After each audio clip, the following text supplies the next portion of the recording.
we're going to move over to our next speaker, Mr. Devon Bryan. He is the global CISO for Carnival Corporation.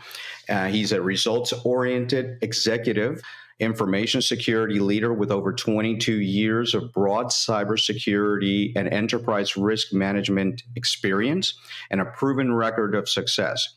Expert in managing cost-effective, high-performance information technology security programs that balance enterprise risk with legislative and regulatory compliance in support of key business objectives. Mr. Bryan holds a master's in computer science from Colorado Technical University, holds a bachelor's of applied mathematics from South Dakota School of Mines and Technology. He is also the co-founder of Cyversity, a 501c3 foundation to support women and underrepresented minorities in cybersecurity. So with that, let's bring on Devon. Hello, sir. Hey, Eric, how are you? Can you hear me okay? We can hear you fine, sir. Awesome. Well, thank you so much for having me, and thanks for the kind intros. Certainly it's a pleasure to be here and to be able to be given a platform to share a couple of thoughts per our exchange on the urgency and the necessity of diversity in cyber. And so I'll certainly be happy to present my perspective as a practitioner who's been around the industry in a number of different verticals, and I'll cover those in the ensuing slides.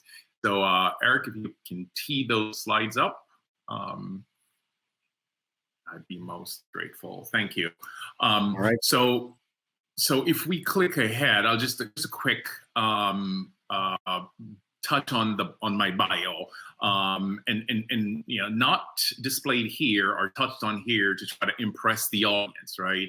We certainly have had a very impressive lineup of presenters thus far, very touching, very moving, very inspiring. You know, JC's presentation that preceded mine, Dr. Reggie's that preceded his, and certainly the kickoff by the congressman. If there's any takeaway here that I would touch on, especially going back to some of the comments of Congressman, is that the fact that, you know, as a military veteran of 11 years, I enlisted in the U.S. Air Force. Nothing against JC and the Army, but the Air Force is certainly pushing the envelope on cyber, you know, perhaps, you know, just a tad bit ahead. But nevertheless, I enlisted in the U.S. Air Force, and I had no idea, quite frankly, where my career would take me. So thankfully, you know, the GI Bill, right, as the congressman mentioned, you know, was available to me at the time, and I invested in myself, right, and, you know, spent the time that I had off duty, away from all my other commitments, you know, to invest in myself. You know, and so my undergraduate degree, my postgrad degree, all my cybersecurity certifications, and quite frankly, my cybersecurity career, right, or as a result of the U.S. Air Force and specifically the GI Bill. I guess if there's anything else I'll just touch on consistent with the theme of today, especially some things JC touched on earlier in terms of his, you know, career trajectory and raising the roof by smashing ceilings, you know, looking at from whence I came, right, inner city, looking like I do, to be the first Black CISO at the U.S. Central Bank, the first Black CISO at KPMG, the first Black CISO at MUFG Union Bank, a Japanese-owned institution. I certainly know that I was standing on the shoulders of a number of those kind of mentors that JC touched on. So takeaway from this is that it doesn't matter where you start. If you bust your tail, you too could certainly grow your career and achieve, you know, certain accomplishments during your lifespan. And so that, you know, that's perhaps the most important takeaway that I would just quickly impart, based on, you know, certainly the awesome presentations from my fellow speakers thus far.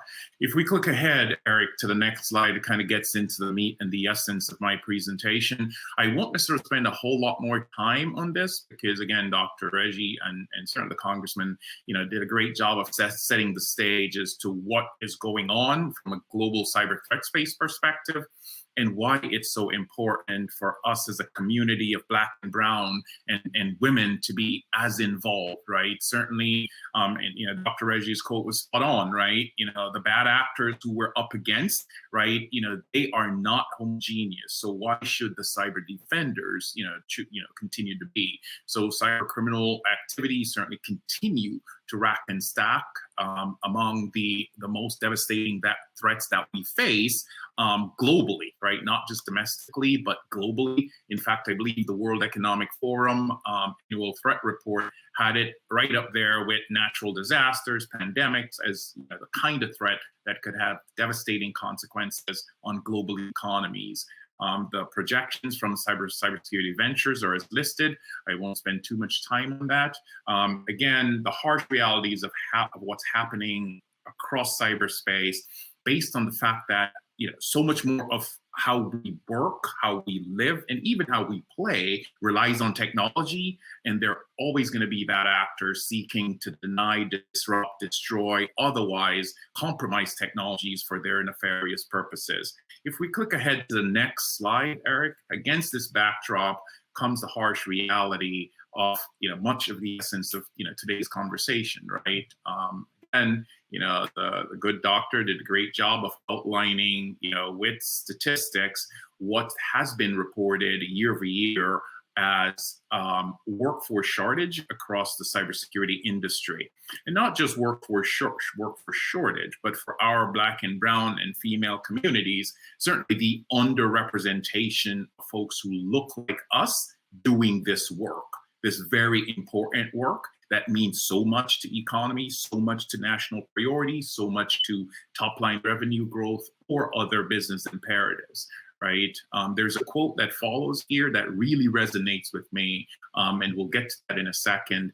But these stats are pretty compelling. They're reported year over year. We've made tremendous progress across industry in upping the number of female cyber practitioners, but I think we still lack as much penetration as we possibly could with regards to Black and Brown. Certainly with only 25% or so of the workforce represented by female, that's far less than ideal when we consider the total percentage representation of women in the workforce, right? I did take a look at the agenda and see that one of my colleagues, Deidre Diamond, will be touching more on this later. So I'll just skip ahead. But nevertheless, those are some of the harsh realities that we face across the industry as we try to recruit talent.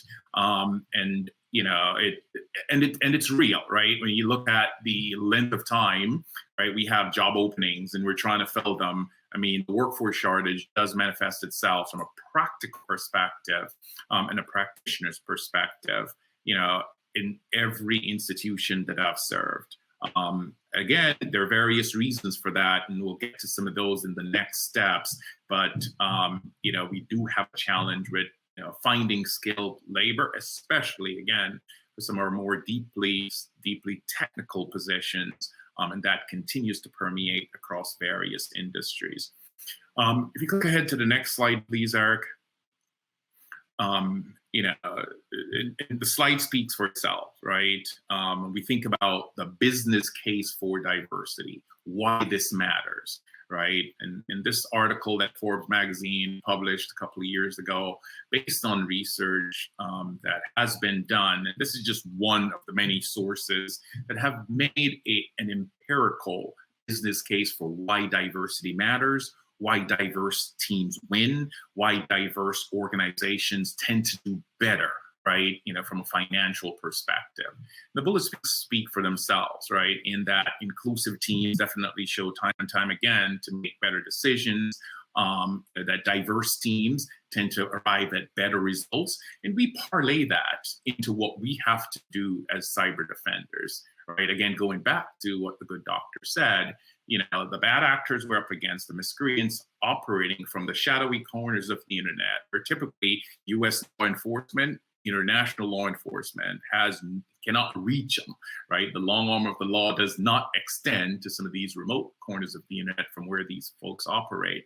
A lot of those operators, they're not diverse at all, right? I mean, they're not homogeneous, right? So why should we as cyber defenders continue to perpetrate an image perception, right, of the white male in the hoodie as the, consummate cyber defender, right? So we do have some myths and perceptions that as an industry, we have to do a better job of dispelling.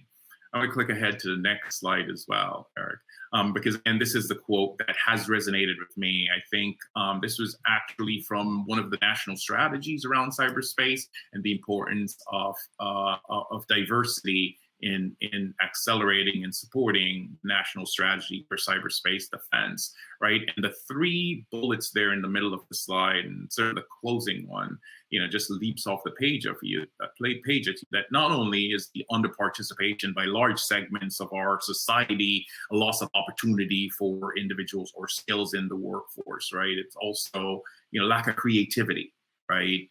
Again, going back to the business case for diversity, which has empirical evidence that shows that diverse teams arrive at better decisions, right? Not necessarily a causal factor as to why we continue to try to, get ahead of the bad actors, but keep falling behind, right? But I think definitely the lack of diversity in our field does adversely impact the creativity that we're bringing to the solutions to keep our organizations abreast of, if not ahead of, the cyber threat. And the closing caption definitely resonates. Again, when we think about our communities, or especially folks in our inner cities, right? Our children in the inner cities, it's difficult for them to be what they can't see, right? And if the prevailing image of a cyber practitioner is a white male in the hoodie, how are kids in the inner cities and the Bronx and in Washington, D.C. and, across our country, going to be able to aspire to being a cyber defender or a CISO, at some point in her or his career, right? And so it's not just an equity issue. It does threaten, the economics of our country, because we know that cyber is definitely among the best compensated career field. And, folks get into cyber and not only are they able to better themselves in their immediate circles, right? But they cause a ripple effect in that immediate stream around them. Their closest relatives will see that they're doing a little bit better, and the nephews and the niece will go, hey, how is uncle or auntie so-and-so kind of being able to kind of change their standards of living? And hopefully that may actually encourage more participation in the field. But important takeaway here is that the equity issue has economic ramifications for the US as a nation. And so we definitely need to dispel that myth, change that perception about who does cybersecurity, right? That's something that we're definitely going to have to double down on as practitioners, or Black and brown and women, who have successfully made it into the field, or current practitioners in the field. One of the things that we don't do a good enough job of as cyber practitioners is to make sure that we're showing up for career days, right? Going back to our kids can't be what they can't see, right? Why are we not making ourselves more visible to our children, especially our Black and brown children in the inner cities across the country? Eric, if you click ahead to the next slide, right, it gets into kind of my perspective. Again, as a CISO supporting multiple organizations in different sectors, right? There are some opportunities that executive level cybersecurity decision makers, should really seize upon as they think about, how do we change the dynamics of our field, right? How do we change the demographics of our field, right? And what's displayed here on the slide are kind of what the typical, operational CISO organization might look like. I mean, as folks will know, it's certainly not cookie cutter, and it will definitely vary by market segment, by industry, and by organization. Certainly size, scope, scale vary tremendously, but by and large, there's typically, the far left of this graph, looking at it, will represent kind of the more technical part of the business, so to speak, right? These are the architects and the engineers that are typically hired to do the more technical, fingers on keyboard, deploy the boxes, configure them to work, configure them to send telemetry to the big screens with blinky lights so folks can monitor what's going on, right? So that's the hardcore piece of business, right? Then there is the operational component, typical of the security operations centers, right? Where folks have eyes on glass responsibility.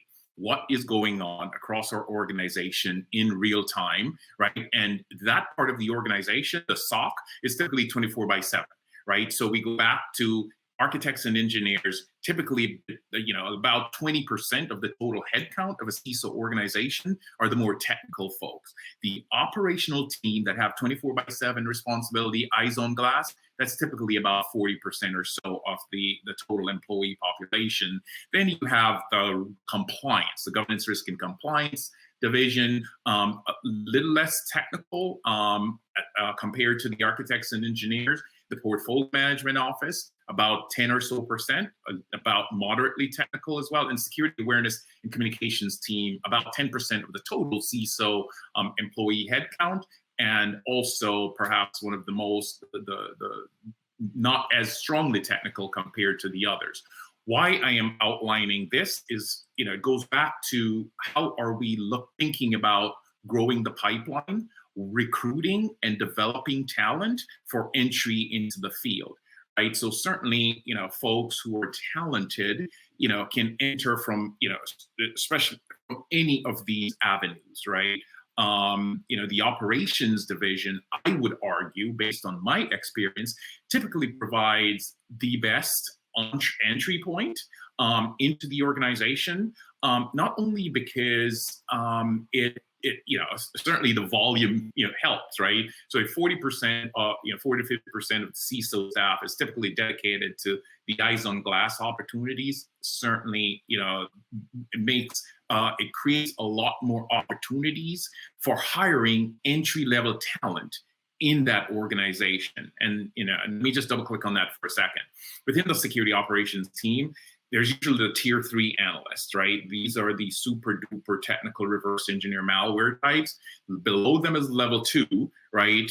That typically are on their way to level 3, but might just have qualified based on time that they've spent as the level 1 analyst. The level 1 analyst is typically where most of the entry level roles are within the CISO organization, right? And so as a cyber practitioner, right? And we think about, especially, straight out of college or breaking into the field as a re-careerist, your opportunities, quite frankly, might be more ample at some of these roles. Again, not saying that the opportunities that exist within the other parts of the organization, aren't as aren't as available, right? But your percentage, your chances of landing an entry-level role in a typical CISO organization, as you can see from, based on my experience, my perspective anyway, and certainly, one of from a pipelining, talent development, growing diversity into your teams as a CISO, the entry-level SOC analysts, I have found to be kind of sort of the sweet spot to make that happen. It also has provided me an opportunity, again, not just from a diversity and inclusion perspective, but certainly from a growing talent and experience that feeds every one of these other divisions within the organization, right? From that perspective, right? We're all aware that the burnout that comes from having to respond to alerts 24/7, right, does take a toll on cyber practitioners. Also aware, quite frankly, that there's more of a appetite, depending on organization again, to leverage outsourced managed providers, right? To do the security operations, at least the level 1, level 2 kind of work.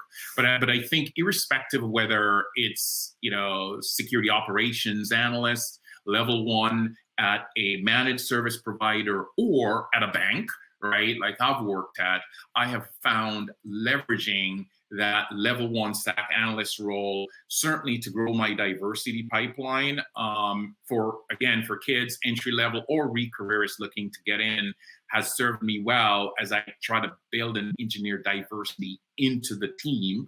And again, huge disclaimer here, I'm not saying that our diverse talent can only fit there. I'm just saying, when I'm pipelining diversity, when I'm establishing my relationships with historically Black colleges and universities, with Latino serving institutions, with female serving institutions, with veteran communities, right? I have found that pipelining into the SOC has been where I've been able to have the most latitude in ramping up and growing my staff.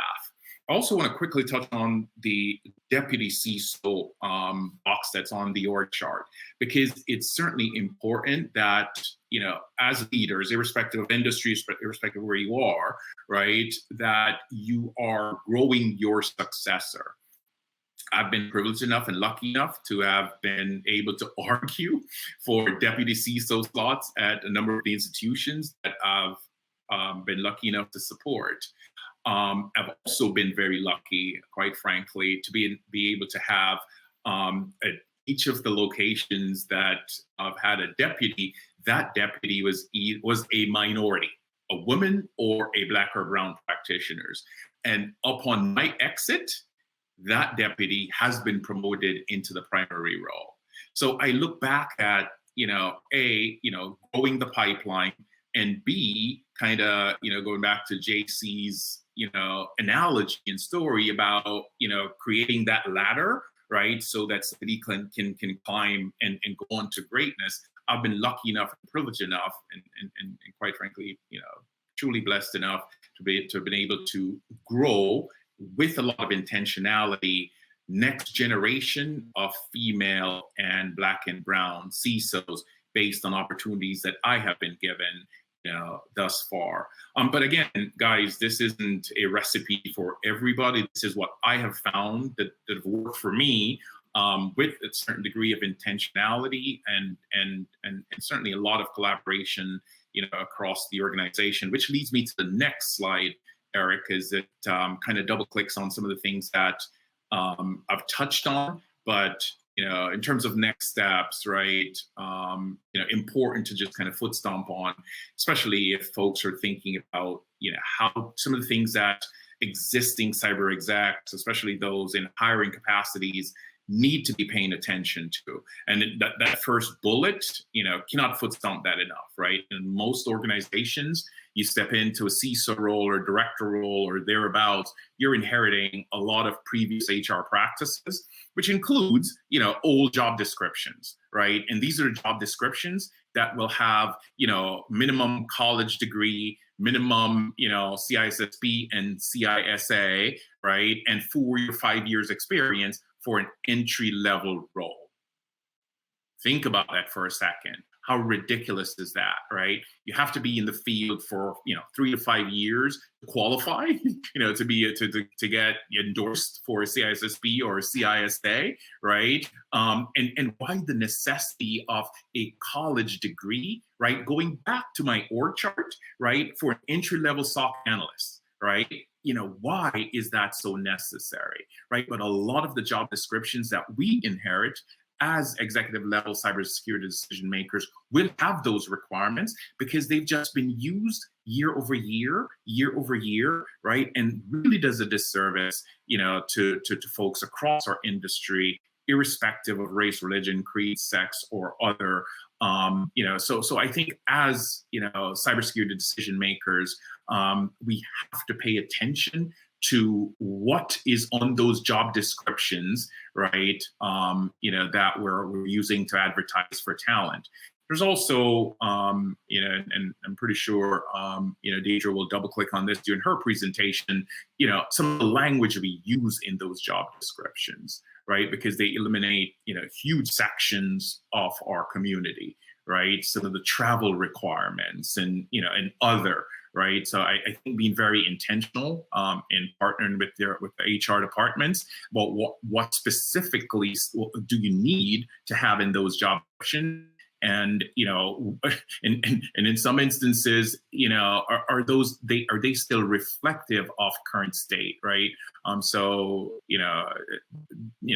I think that's definitely something that cybersecurity decision makers at all levels need to be very intentional about, is paying attention to what are those requirements they're asking for, those descriptions.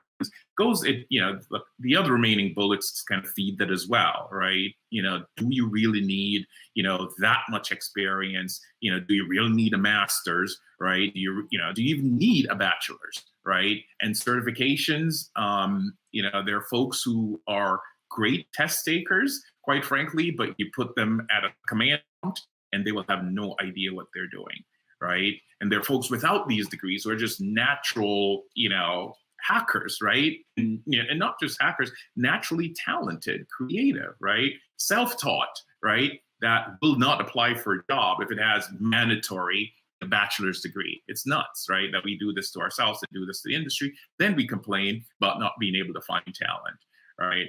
And again, pipelining talent, being very intentional about, do you actually have, a partnership, an agreement, with a minority serving institution, right?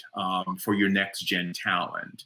Again, focused on, how do we cannot have diverse CISOs, right? Or female CISOs if we're not being intentional in our recruiting pipeline. So how are we building that pipeline? What organizations are we partnered with, right? And how are we growing talents throughout the organization? And again, why I focused on the level 1 SOC analyst role, because the skills that you develop there are so transferable to most any of those other verticals within the organization.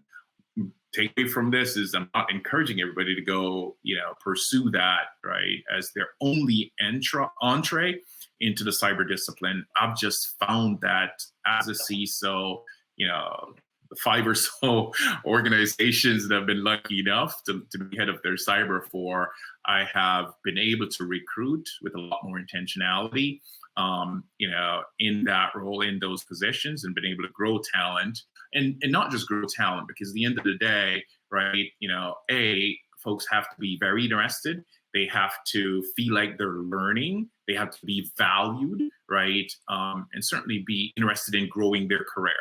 Right. So we have I've had folks who joined the team in the SOC and they're like immune to the burnout and alert fatigue that we hear about.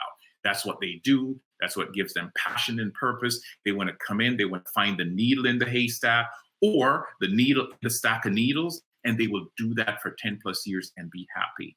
Right. You have those talent, but you also have folks who after, 3 to 4 years of being on call 24/7 because they're in the SOC, they want a bit more stability. So they want to pivot to elsewhere within the organization. They do that. But the skills that they're taking with them from being in the SOC that looks across the organization is totally immeasurable. And I believe this is my last slide, Eric. I think I'll certainly be out of time as well.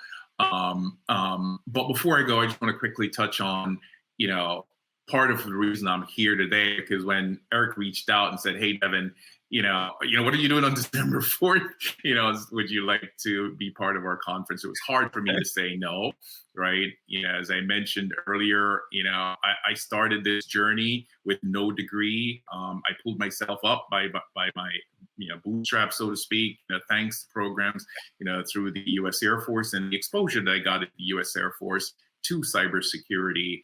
I've also felt that it is important to give back, right? Dr. Martin Luther King has a quote that says, life's most persistent and urgent question is, what are you doing for others? So I've totally internalized that, throughout my career.